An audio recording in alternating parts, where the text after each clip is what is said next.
تعالوا اقول لكم انواع قوالب الكب كيك، الورق والسيليكون وكمان الكرتون، وايه الاسهل ليكم وازاي تعملوهم من غير ما يلزق منكم ولا يبوظ في قوالب السيليكون.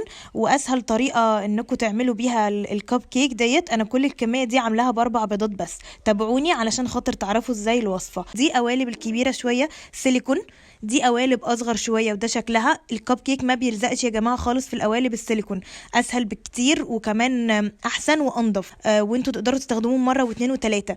دول برضو قوالب سيليكون، انا كنت جايباها دي شكل صغير، تنفع للدونت وتنفع كمان للكب كيك. لو ما عندكمش قوالب الكب كيك ولا سيليكون ولا الورق، هتستخدموا القوالب الالومنيا ديت او الكوبايات الكرتون بتاعه القهوه او بتاعه الميه، بيطلعوا حلوين جدا في كوبايات القهوه. هوريها لكم دلوقتي لما نسويهم. دي بقى الصينيه بتاعه الكب كيك موجوده معاكم، مفيش ورق هنرش رشه زيت كده ومش هيلزق في الصينيه. لو مش موجوده يبقى هنستخدم الورق. دي بقى اشكال الورق، احجام مختلفه، بيتباعوا مثلا بال20 وحده، وفي كمان محلات بتبيعهم بال100. هتلاقوهم في محلات مستلزمات الحلويات او في محلات ادوات المطبخ.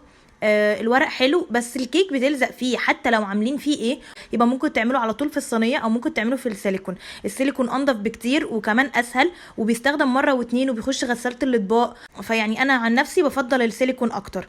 الورق بيبقى افضل لما تودي كيك لحد او لمناسبه. تابعوني عشان انزل وصفه الكب كيك ب4 بيضات، هنعمل 40 كب كيك.